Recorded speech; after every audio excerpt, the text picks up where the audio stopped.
There are two kinds of women in the dating world. The first is the one a guy enjoys being with. Great conversation, shared laughs, instant chemistry. It's the ideal date. She's captivating, witty, intelligent, a total catch, and he loves every second spent with her. Then there's the second woman, the one who lingers in his thoughts when she's not around. Not because she's less engaging, far from it. But when she's gone, something shifts in his mind. She becomes a whisper, a puzzle, a tune stuck in his head during his commute, his workday, or as he drifts off to sleep. She's not just a fond memory, she's a captivating absence. The first woman might get a text the next day, "Hey, last night was fun." The second woman, she's the reason he's glued to his phone, checking for her reply, rereading their texts, trying to figure her out. Today, I'm not here to teach you how to be the perfect date. I'm here to show you how to become that second woman, the one he can't stop thinking about. What if the feeling of "I poured my heart out, and he still drifted away" isn't a personal failure but the result of following an outdated playbook? One we've been handed for years but doesn't work in today's dating scene? What if being overly sweet, always available, or completely open is exactly why his interest fades? Think about it. Why do we get hooked on stories with a touch of intrigue? Why do complex, layered characters stick with us? Because our brains, especially a man's when it comes to romance, are wired to chase what feels just out of reach. In attraction, value isn't about being perfect, it's about sparking curiosity. What I'm sharing isn't a set of shallow games to seem aloof. That's amateur stuff. This is deeper, a psychological approach I call the Mirage strategy. A mirage is a vision, something that feels real, almost within grasp, like a shimmering pool in a desert. When you're with him, you're vibrant, engaging, fully present. But when you're apart, you become that mirage, an image that pulls him in, occupies his mind, keeps him wondering. Not because you're playing hard to get, but because he's driven to know if you're as incredible as you seem. Ready to stop being the predictable, always there woman? Ready to be the enigma he can't shake? If so, stick with me, this will shift how you approach dating forever. The first key is simple. To be missed, you have to give him space to feel your absence. You know the scenario. You had an amazing connection, talked for hours, shared laughs, felt that spark. You part ways thinking, this could be something. You were authentic, warm, funny, even vulnerable. Then, nothing. Or worse, a half-hearted reply. Texts slow down, responses get short, and the vibe slips away. You're left wondering, what went wrong? Did I mess up? Was I not enough? The spiral starts. You replay every moment, question every word, doubt yourself until you're drained. Your confidence takes a hit. But the truth isn't in dissecting your actions under a magnifying glass. It's in zooming out. The issue isn't that you did something wrong. It's that you followed a script that no longer works. You were too open, too accessible, too eager to connect, and in doing so, you erased the one thing that fuels attraction: mystery. Picture yourself as a movie. If you give away the entire story, plot, twists, ending, in the opening scene, why would anyone stick around? The trailer was great, but the film feels over before it starts. That's what happens when you lay everything out on the first date.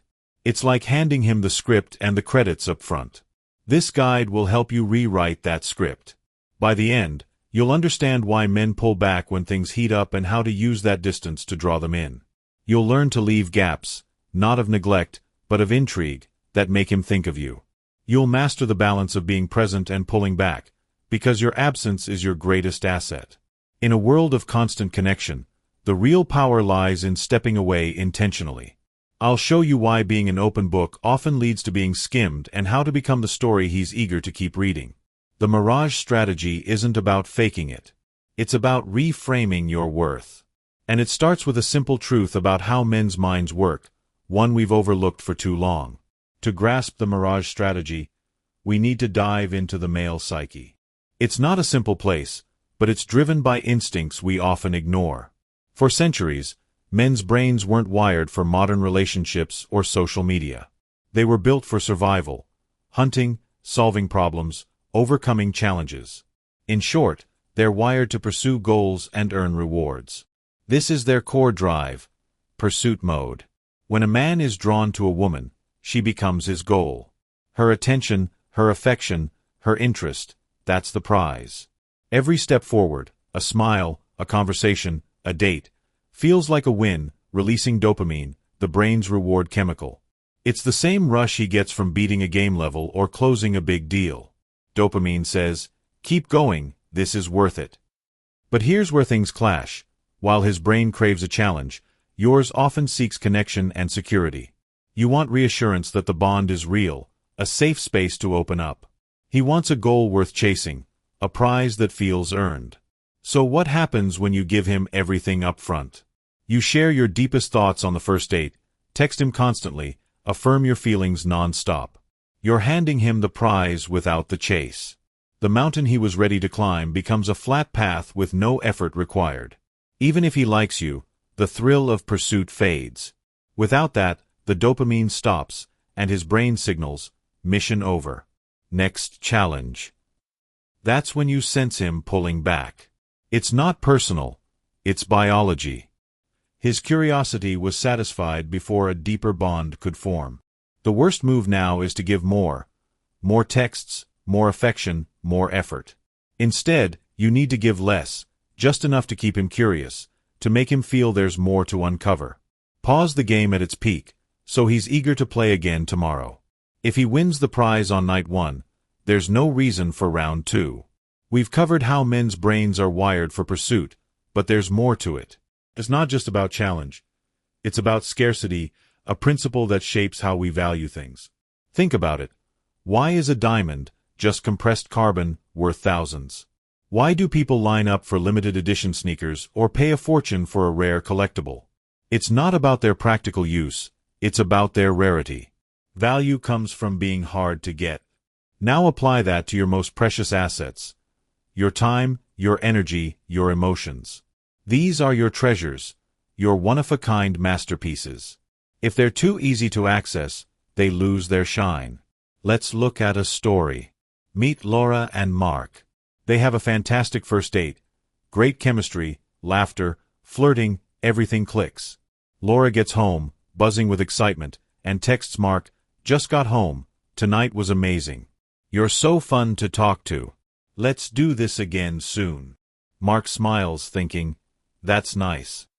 The next morning, Laura texts again, good morning. Hope you slept well.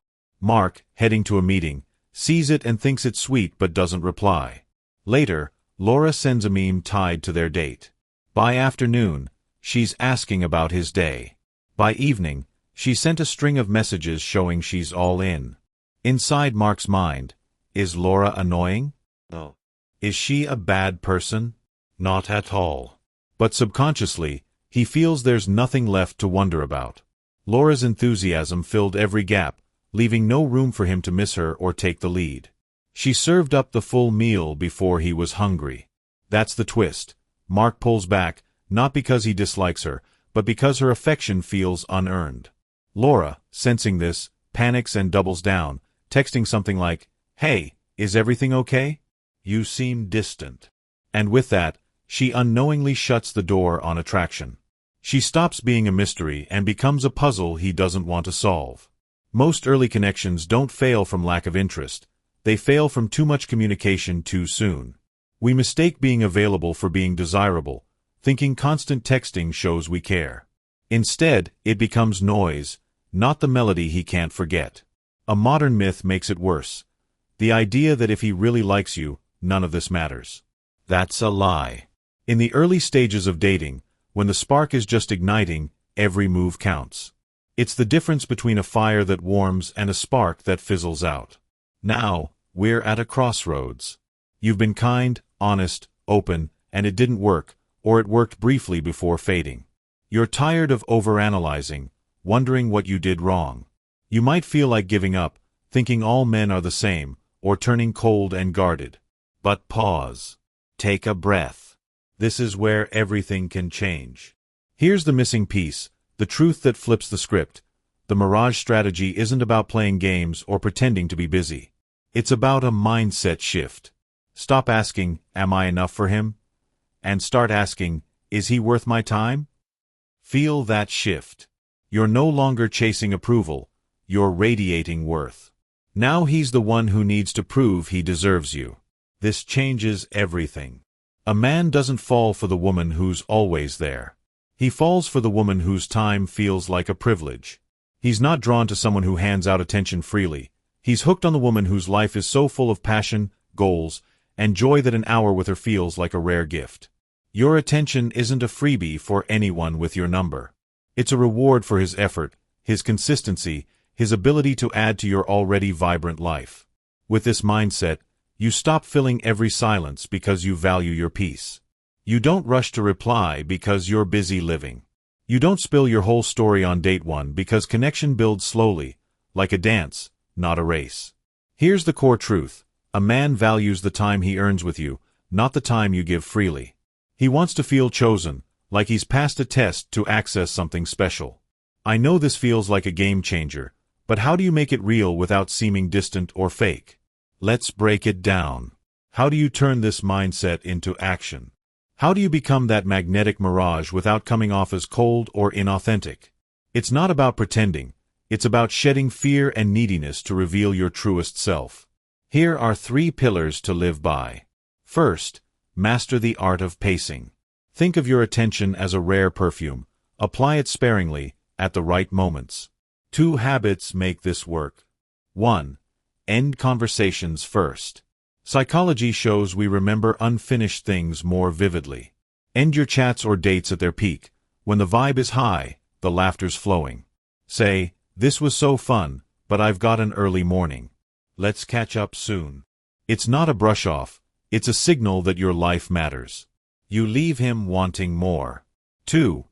Give space for anticipation. Don't leap to reply to every text. It's not about rigid rules. It's about being engaged in your own world. Finish your task, enjoy your moment, then respond. Sometimes it's 5 minutes, sometimes 2 hours. That unpredictability lets his mind wander to you. Second, live a vibrant life. This is the heart of the Mirage strategy. It's not about faking busyness. It's about building a life you love. Take a moment. Write down what excites you. A dance class? Enroll. That trip with friends?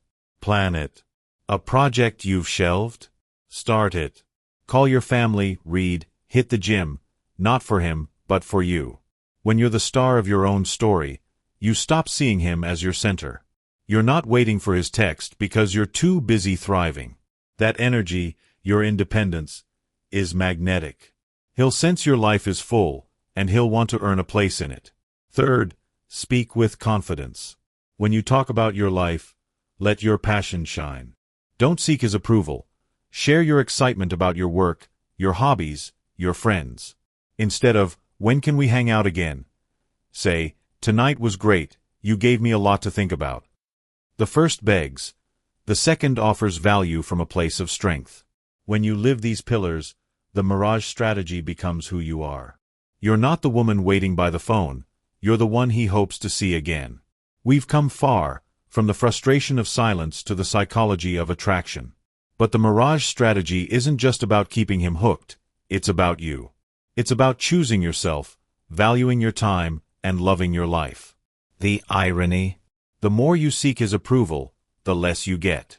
The more you focus on your own path, the more he's drawn to you. Think back to when you felt most alive. Maybe exploring a new city, diving into a passion project, or laughing with friends.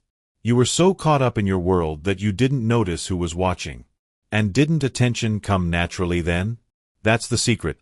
The most magnetic you is the one who's thriving, not chasing. The goal isn't to make him obsess over you. That's just a bonus.